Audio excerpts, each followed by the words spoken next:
recognized symbol of excellence for your entertainment.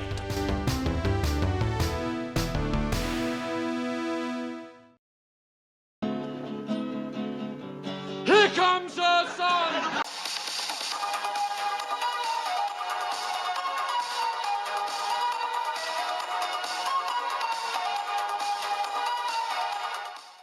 Welcome to Machino Music Music, the show that puts the music in Machino Music, with your host, me, Brett Strong. Today on Machino Music Music, it's George Harrison album ranking, While My Guitar Gently Weeps. Good afternoon, everybody. George Harrison album ranking. That's what we're doing here today. Thought I'd do this one. Have it planned for a while. Actually, I don't have anything to show for this. So that's kind of easy. I don't have to drag a whole bunch of stuff out and, whatever. I'm not going to keep putting my finger up. We're just going to show the album covers, and I'll talk about these.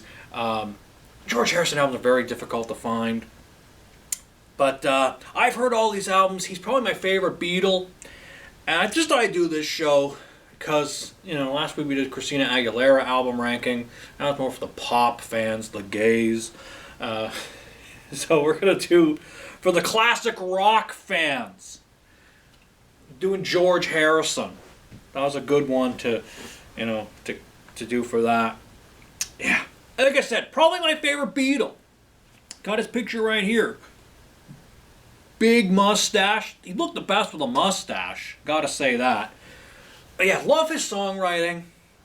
I mean, Paul McCartney. Love Paul McCartney. John Lennon. Of course, I mean, that's kind of everybody's sort of favorite Beatle, I guess. Everyone's learning John Lennon and Lennon McCartney together, of course. Ringo. Saw Ringo Starr live with his all-star band. Gotta see that, it's a chance to see a Beatle. There's only two. only Ringo and Paul are still alive. And Ringo's still going out with his all-star band. So, Ringo's cool, like his songwriting, but, I think I didn't really like a lot of his solo stuff. It's not bad.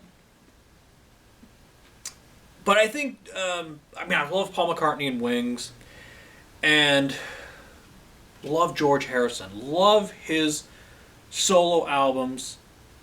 A lot of albums, so we have a lot to get through here. So that's why I'm holding my finger up. It'll fall off. It just turned blue, and then it'll just have to be cut right off. But yeah, pretty big discography here. Big George Harrison fan. So let's get right into this George Harrison album ranking. Coming in the bottom, actually, these are both. I'm putting these both together from 1968, 1969. Wonderwall music and electronic sound. This is like experimental, I guess maybe call it world music. Experimental, like early synthesizer stuff. It's interesting for what it is, and it's cool for what it is because it's like early synthesizer music. But it's just not really, much of anything. It's just like sounds. It's like beeps and boops and buzzes and, pops and buzzes and things like that. It's just like, it's the kind of stuff you put on, that's cool, and then you never listen to it ever again. But yeah, Wonderwall music and electronic sound, 68, 69. That's what those are. Okay. Yeah. Hard to rank those because they're not really, yeah. Next, I'm going to go from 1982, Gone Troppo. Some fun songs. It's kind of his new wave album because everybody got a new wave thing. It's 1982. New wave is big. Everyone's got to do their new wave album. George Harrison, no different.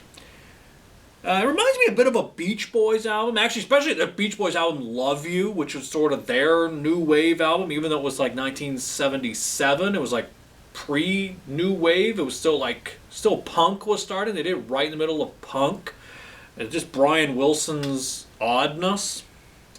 Kind of stuff that really pissed off Mike Love. But yeah, but it doesn't quite work. If I want to hear the Beach Boys, I'll just listen to classic Beach Boys. Same with George Harrison. If I want to hear George Harrison, I'll listen to classic George Harrison. Although I will say I absolutely love the songwriting still. Some really fun songs on here.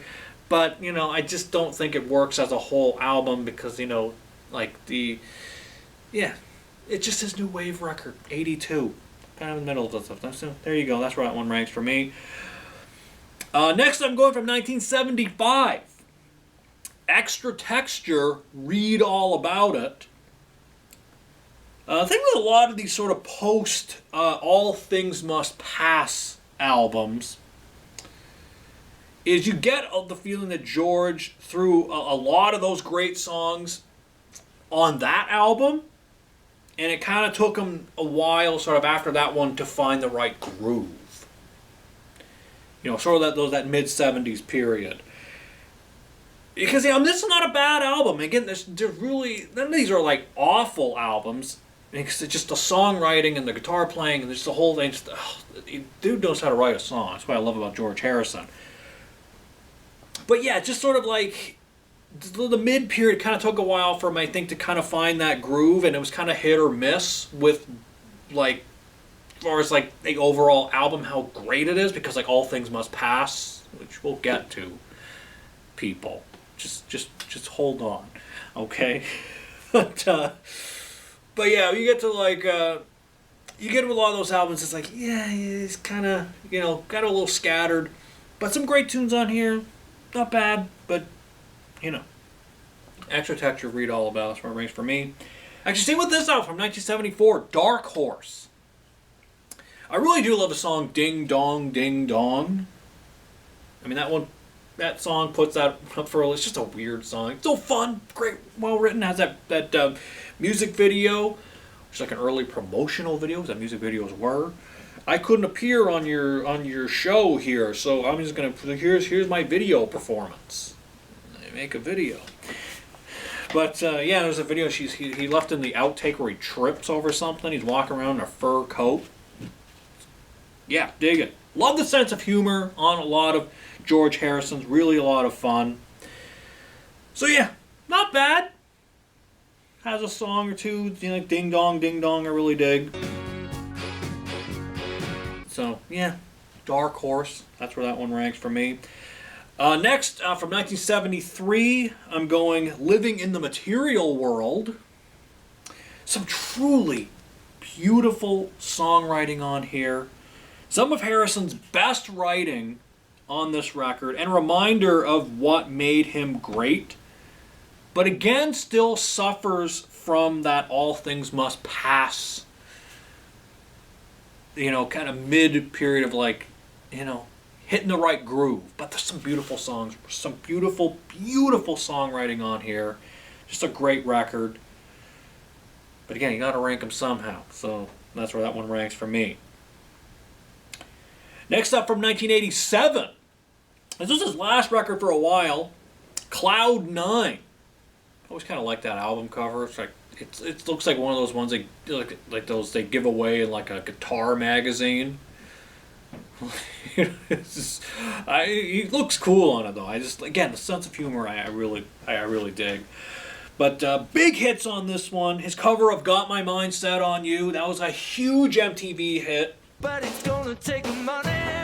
Being with the Traveling Wilburys at the time adds a new kind of fresh element to this record. I mean, you got Jeff Lynne appearing on it. You got some of the other Traveling Wilburys members sort of contributing, but mainly Jeff Lynne. But yeah, so cool. There's a lot of the songs on this, and of course had that big MTV hit. But yeah, you know, gotta rank them somehow. I really like this. And again, this was the last one for a good long time. And that was actually this album, the next one we're getting into here, from 2002, Brainwashed, final album, released posthumously.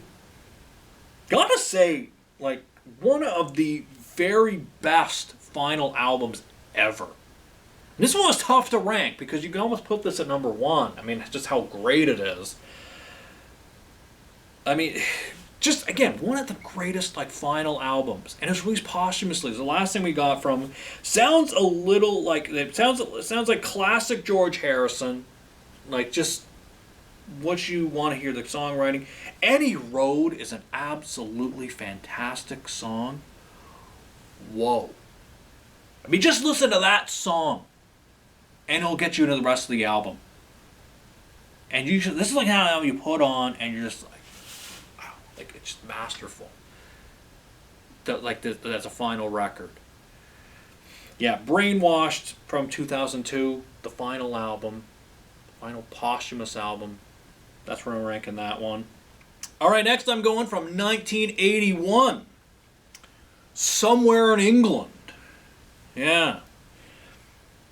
All Those Years Ago was his tribute to John Lennon. Really cool song, because John had just been assassinated, just been shot. Blood from a Clone.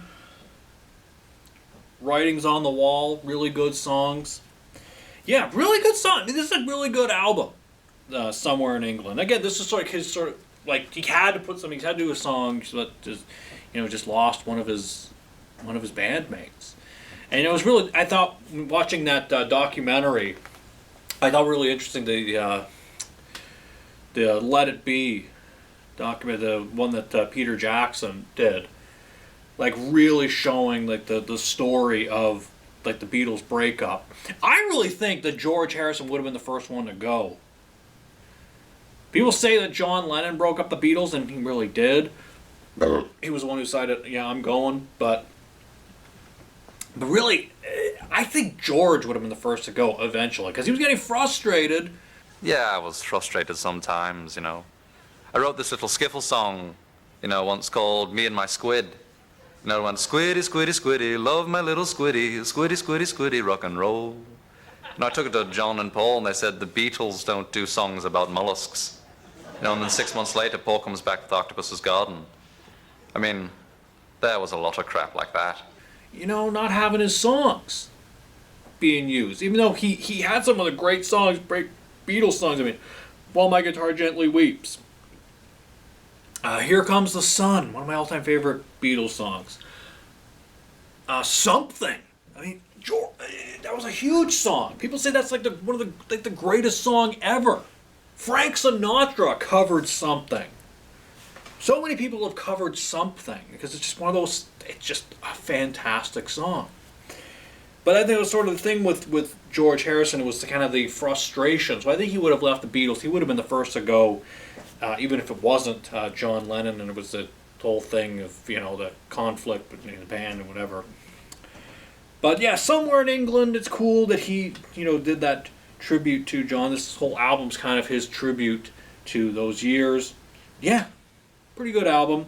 All right, coming up next from 1979, the self-titled George Harrison album. Really like this one. Actually, the song Blow Away is what puts this one up high for me, and where it does. I mean, I love the songwriting all throughout this. There's some really great tunes on here, but Blow Away is just one of my favorite songs.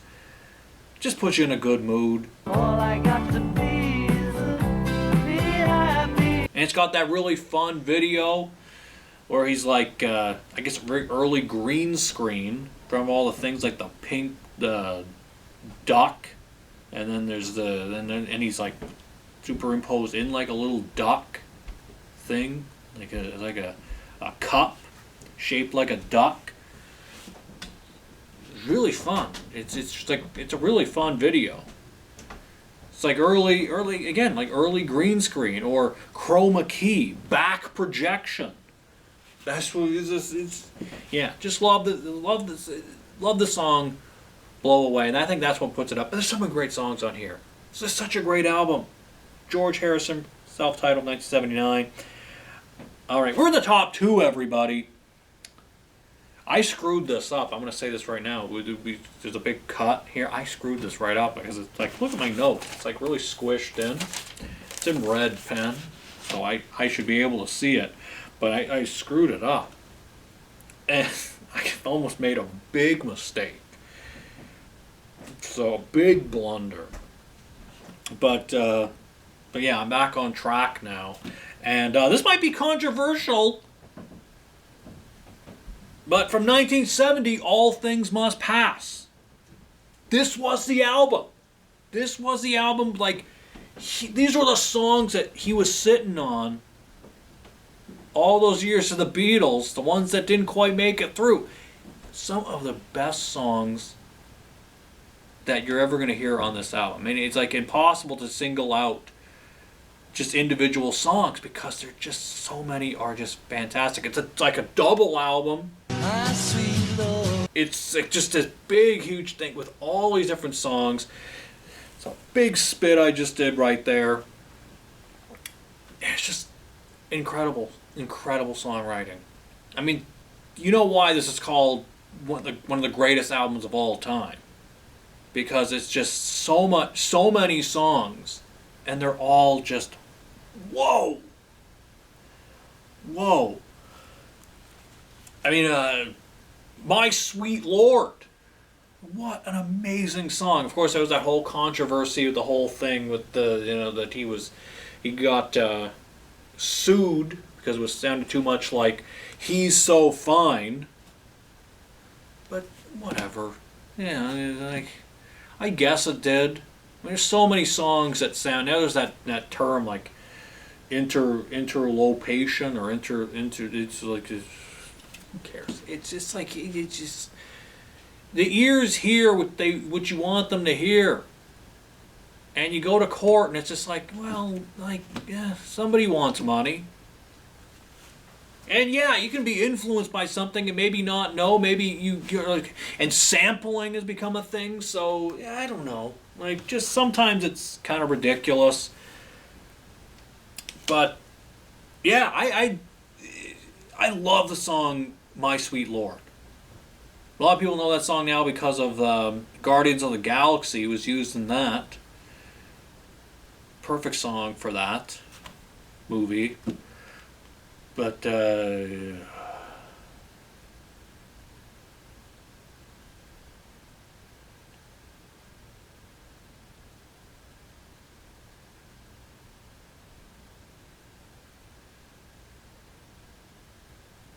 all right, but that's where I rank All Things Must Pass. But my number one is 33 1/3 from 1976. I love this album, and the reason why I love this album is it has two of my absolute favorite George Harrison songs, and my favorite song of George Harrison that solo is the song Cracker Box Palace. I love that song. It is so fun. I loved it from the moment I heard it, so that's what puts this one up for me.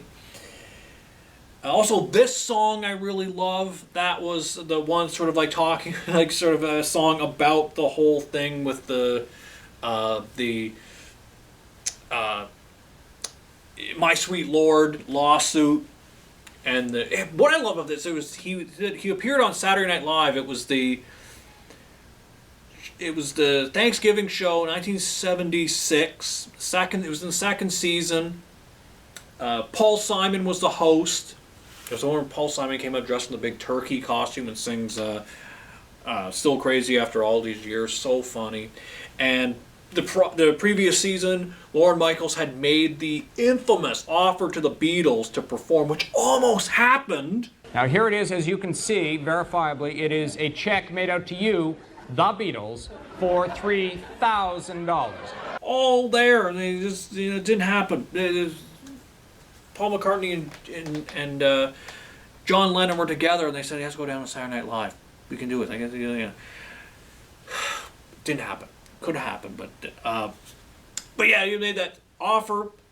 Now George Harrison is there, and you had him performing with Paul Simon. They did a version of "Here Comes the Sun." Just, beautiful. Here comes the sun. Love, again, it's one of my all-time favorite Beatles songs. George Harrison written. He also did a couple of Simon and Garfunkel tunes. Like I believe they did "Homeward Bound," which is really cool to hear. Forget Art Garfunkel. Give me some George Harrison. That's the duo we needed. Simon and Harrison, or Harrison and Simon. Who's ever the bigger star? I mean, that's too much star power. I mean, the whole world just collapses in on itself. Can't contain it. He didn't have what the billing would be. But yeah, so amazing to see that. But they had the music videos, again, early music videos, because Saturday Night Live, didn't really let others bring in short films, independent of who you were. Like Devo got in huge trouble for bringing in their own films. But you're going to tell George Harrison? I mean, he's a superstar. Not to, who are these weirdos? These guys from Devo insisting we show their short films. No, we have in-house film. We don't need you. But George Harrison doesn't. Oh, hey, yeah, go right ahead. You got these old films you want? Oh, yeah, sure. So yeah, show the video for Cracker Box Palace. Show the video for this song. Really fun. This song video is like in a courtroom. Really fun. And Cracker Box Palace was directed by Eric Idle. You bring such joy in Cracker Box Palace. Dig it. Love that it was directed by Eric Idle. So much fun. Yeah. So just life-changing, that one. Because I just absolutely love Cracker Box Palace. So that's what puts 33 and a third in the #1 spot for me. But there you go. George Harrison album ranking. Just want to do this here. I mean, I gotta say, he's like my favorite Beatle. Love his songwriting. And he's just so cool. Look the best with a mustache. Yeah. So, yeah. George Harrison album rank. This is how I like these albums. I like them differently. If you put All Things Must Pass high at #1, you think I'm crazy for putting it at #2? Don't worry about it. It's okay. We all hear this stuff differently. It's all right. I explained my reasons. But yeah, we're just having some fun here. Music of George Harrison, music of the Beatles, everything about this. It's just great music. Puts you in a good mood. Makes you feel something. Whatever makes you feel, that's what it's all about. So yeah, I'm a big George Harrison fan. And if you're a fan, I hope you enjoyed this. That's it for this week. Until we meet again, this is Brett Strong saying good journey.